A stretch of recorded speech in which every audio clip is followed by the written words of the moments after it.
I'm Al McFarlane. Welcome to the Marcus Garvey House. We're doing 10 days of conversations about Black history. This is Black History Month. This series is brought to you by Comcast of the Twin Cities.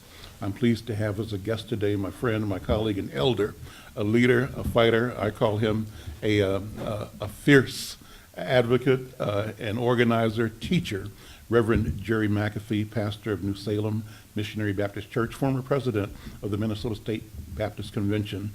And Jerry, the imprint that I have in my mind is of you as a fearless freedom fighter.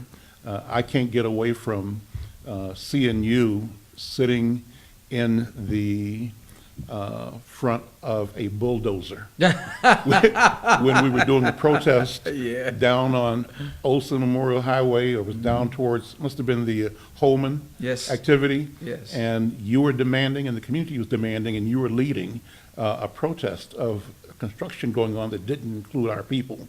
And you walked, put your body, your life on the line in front of this massive Caterpillar construction device, and you sat there and you said, you know what, if you arrest me or if you kill me, I'm making a point today.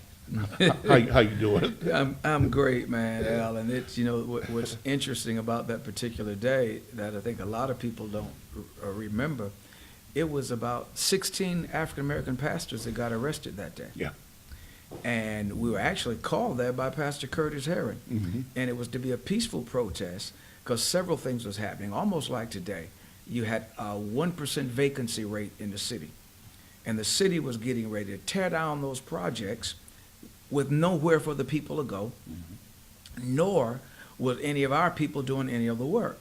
So when we get down there just to join in the protest, the first thing Pastor Herron said to me and Randy Statton, now, gentlemen, this is peaceful. This is peaceful. Right. And so, okay, Mr. Herron, Dr. Herron, not a problem. That's our senior. We're going to acknowledge what he's saying.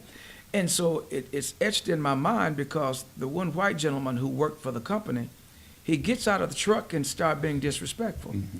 And so he first drove the truck up like he was going to run into Pastor Herron. So Randy went to the side of the truck and told him, you move that truck again, I'm going to snatch you out here and crack your head. And so he backs the truck up. So about this time, other people are coming. And so the police come and everybody start going south in their attitude. Mm-hmm. And our thing was, okay, we ain't going to let y'all disrespect Dr. Herron like that. Mm-hmm. So I made a phone call to Spike, Pastor Bowen, Terry Williams, just a myriad of others, and they just came. Mm-hmm. And so when the police came, they was like, well, if you cross this line, we gonna arrest you. Well, Spike and I, before that even came, it went and sat on that bulldozer. Yep. And matter of fact, it's in your paper, and we wouldn't let it go. Yep. Now they said that we cut the line, and we did not cut that line because when the guy started it, it just started spewing oil. But we didn't cut it; we just sat there.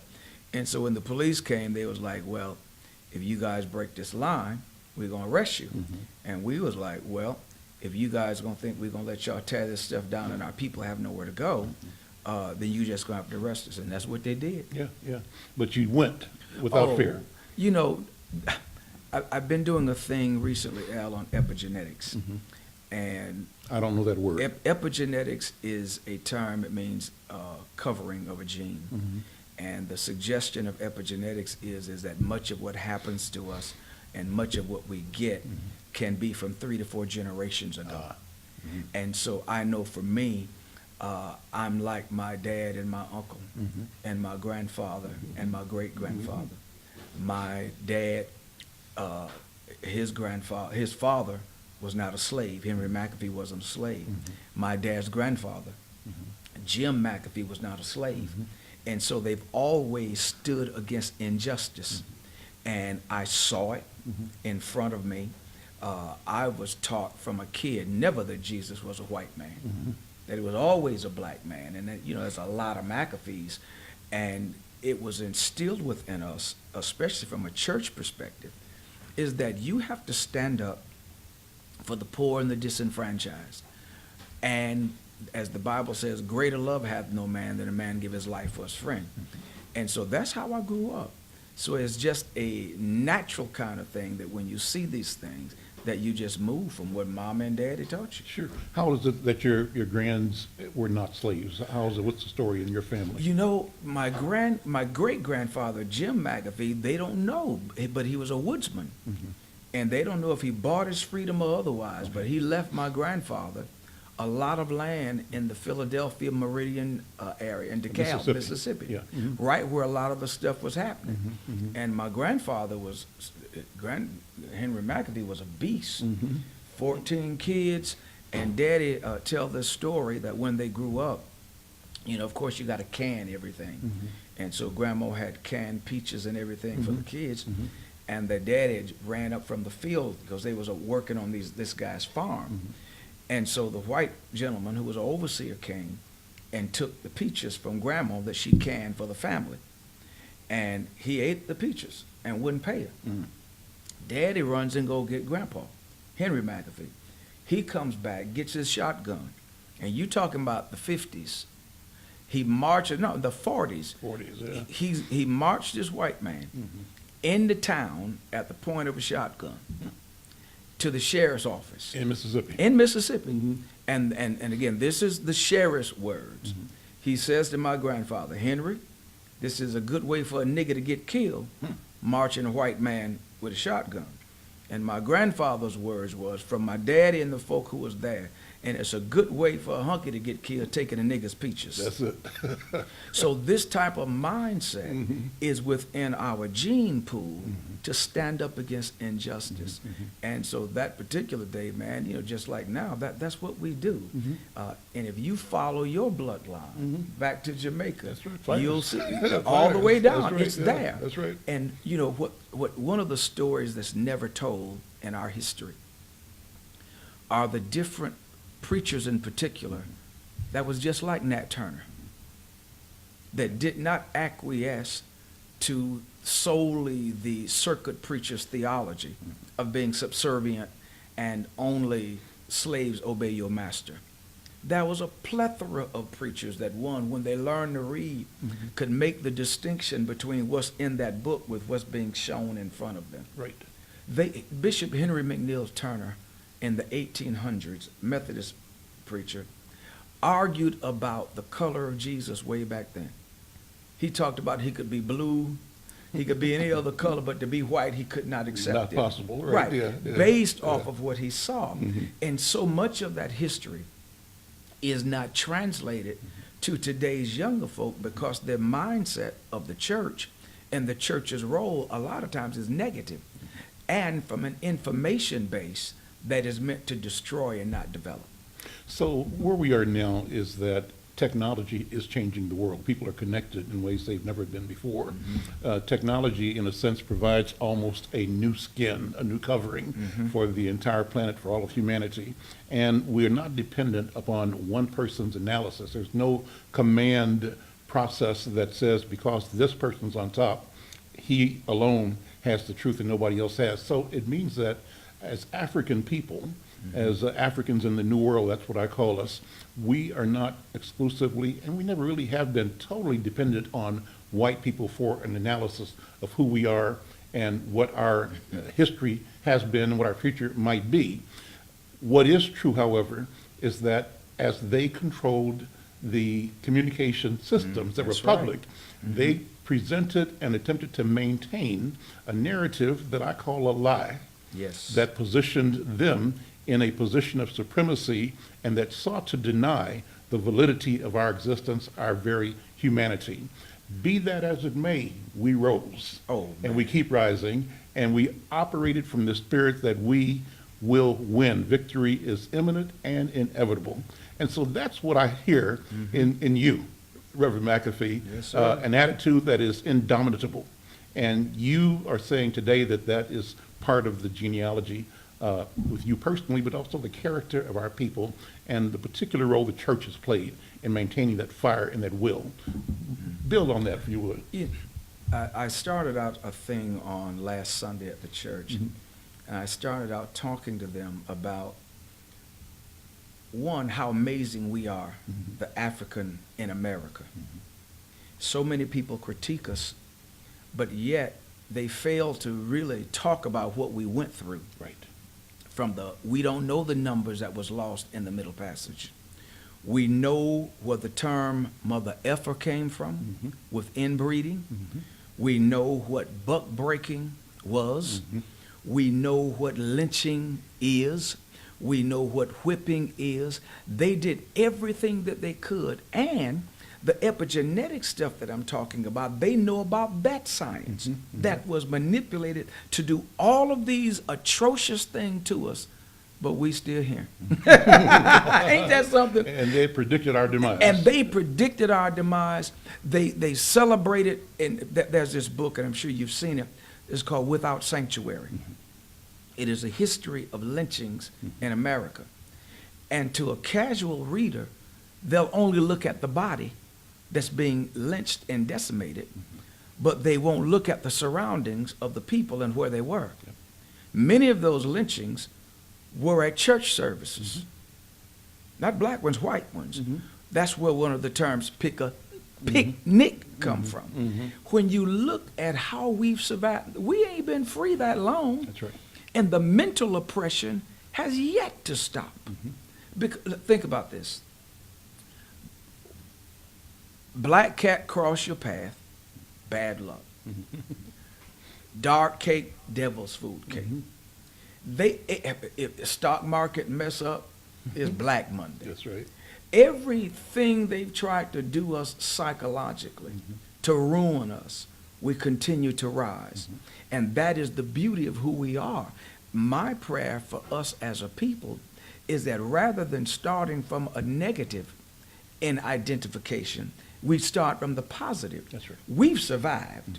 We're here today because we survived. We did not give up. We did not succumb. Many could have committed suicide, but look, we're still here. And continuing to strive with all of the foolish, they keep coming up with new stuff, and we keep living. We keep being blessed. We keep moving. And if there's any one single message that I always try to enforce to people at New Salem, keep going forward. Don't back up. Do what they used to say. Ain't gonna let nobody turn me around. That's right. Turn me around. Yeah. Keep on marching. Keep on marching. That's right. Marching up the King's Highway. That's right. Our grandparents knew, and they did not hinge their hope only on earth. They knew we're spirit beings, that we'll live forever, but not just on this earth. And so that they didn't put a whole bunch of stock here. And that's what was able to get them to move forward. If you remember Resma Menakem in his book, My Grandmother's Hands, we were doing a thing together on Learn Self-Management, and he talked about the vagus nerve that God has equipped all of us with, and that it allows us escape even in bad situations, but it is activated through vibration and moaning. Go back in your mind at them old churches. They had the mourner's bench. And you don't hear churches moaning like that no more. You know, we're too smart right now. But Grandma and them was able to find a place of peace in the midst of turmoil because they knew they had a God in heaven. They tapped the vibration. Yes, sir. And the vibration is the truth, and it's That's the pathway. right. That's exactly it. And gave them peace in the midst of that storm. That's right, and gives you power to go forward. Yes, sir. And so as you teach and preach now, what is the reception, number one? And I know the message hasn't changed, but say the message again for our people, our community, and sort of build on that statement that I made about victory is at hand. What do you think?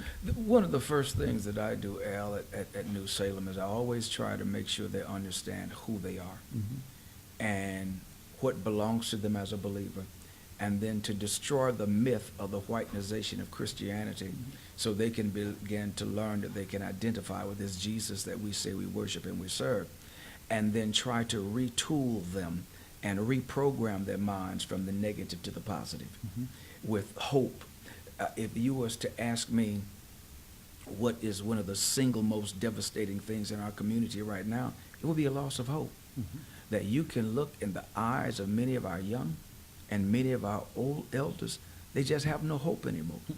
And there's one writer says, there is no prosthetic for an amputated spirit. Wow. But I'm of the opinion that if you keep coming to 2507 Bryan Avenue North, You can regrow it. It can be oh, reborn. oh, it can be reborn. That's right. That's oh, right. And it's with the power of words, and then seeing it demonstrated in front of you with other people that surround you that perhaps was in your same condition. Because that was another thing that was always important in our community, testifying, which is taken from a Greek word, martyrio, martyr, which means not only am I hearing it, but I've seen Al go through it. And if Al can go through it, then Jerry can get through it. And that's the message that we continue to try to drum home, that you can, if you just keep going, if you don't settle for second best, and you just understand that you are in fact all that in 6 bags of chips, because the hand of God is on your life, and God did not make junk. You are not your mistake. All of us done made mistakes. I don't care what it is. Everybody in the world have made them. But I'm not what I've done. And I have the ability to turn that thing around. That's the message that we continue to preach and to teach. And as we look under the hills from which cometh our help, because our help comes from the Lord. In Twin Cities and in the region, you know, on the one hand, there's this myth of Minnesota being a nice place, that the problem is Minnesota nice, but by and large, it's a great place to stay for kids. With that myth, there's also the reality that Minnesota, Wisconsin, Iowa, Illinois have the greatest disparities of income, wealth, health, education of any of the states in the country. So while on the one hand they profess that we are advanced and passionate about extending the fruits of democracy and engagement to all of the citizens of Minnesota, the reality is that here in the North, where we are prideful in criticizing the South inappropriately, the South doesn't deserve the criticism, though it deserves criticism. It's not different from what happens here. That's my point. And what happens here is even more egregious and more damning and more impactful, because it tries to have you accept this permanent second-class status. How do we fight that, and what do we do? The first thing you do, you got to identify the real enemy. And we have not been good at that, for the simple reason, if we ask most people right now, especially from a political perspective, if we ask them which party care more about us, we'd say Democrat. And here would be my pushback. In most urban areas and inner cities, it's all Democratic control. Minneapolis in particular, and St. Paul. Well, if the Democrats cared so much about us, why are we in the condition we're in? So while they are not as egregious on some things as the Republicans, their paternalistic mindset is even more dangerous, because they think they need to be our parents, as if we don't know what we're doing. It's interesting how they respond and react. You and I no longer we can't articulate what's wrong with us, nor can we properly articulate and define how to get out of it, because we still locked there. But they would go do anything than to talk to somebody like us, because they have to have us to assuage their need. And so they got to keep us. And so one of the things that we've not done good is we've not properly identified the enemy. Now, I'm always me. I normally call names, because I don't want anybody to, just say people. Think about this. From counselor churches to Isaiah to some of the Jewish groups on down. What has it benefited us as a people? If you name it, I need to see it. And I'm not talking about what I heard, because some sinister things have been done to us as a people under the guises of religion. So they'll help you on one hand, but stab you in the other, and then they sow seeds of discord in other ends. I've always challenged people this. Show me the good of our benefit with any group. Let's just examine it. Every group that we have gotten in collusion with, they've always prospered and got our support, and we've gotten less. White women, LGBT, every group, they got what they wanted, but we continue to sometimes not progress, but regress. So when do we stop and say, wait a minute, it ain't been good being with you? I say this to our people all the time. If you expect for white folk to fund your freedom, you crazy. That's right. So we got to do it. Now, that don't mean all white folk bad. No, that just mean we got to get to a point in place. We got enough money. We just spend it wrong. We got enough know-how. And when we start doing things for ourselves, we'll get the necessary respect that we need, because everybody else pimp us, and they don't. And we got to make sure that we're making the right, proper moves so that as a people we can benefit. Think about this, Al. Housing. We lost more housing during that financial breakdown than the law allowed. Every program around here been talking about increasing housing, but the average cost of a house in North Minneapolis now is $235,000. How many African Americans you think going to be able to afford it? Fewer and fewer. Exactly. So no one's talking about programming for African Americans, because here's what they'll say: well, you know, we can't say that. Yeah, you can. Yes, you can. Truth is truth. Right. Yeah. When you wanted to get things for white women, you said white women. When you wanted to get things for the LGBT, you said LGBT. Why is it when it comes to us, all of a sudden, you can't got to say be it. careful about the language? That's right. That's right. When you all have stated we got the worst disparities. So what do we do? How do we change this? We're at the last couple of minutes, Reverend McAfee. What do you think? What is the call to action right now for our people? Glad you asked. Number one, each one of us must take the responsibility for our own family and start building one family at a time. Two, churches, you got to start pulling yourself together, as hard as it is, even more, where we can get the economic platform that we need to help buying some of this land and stuff and getting our members there. C, then we got to start educating our own. We're one of the only groups of people I know that continue to allow the oppressor to educate our people. We got to get daycares all the way down and get our own stream from daycare to preschool to elementary on down. Create our own, and we'll find the people that we need to make it work. Those are the first things we need to do. Reverend McAfee, thank you so much. I'm going to let you close with one more comment.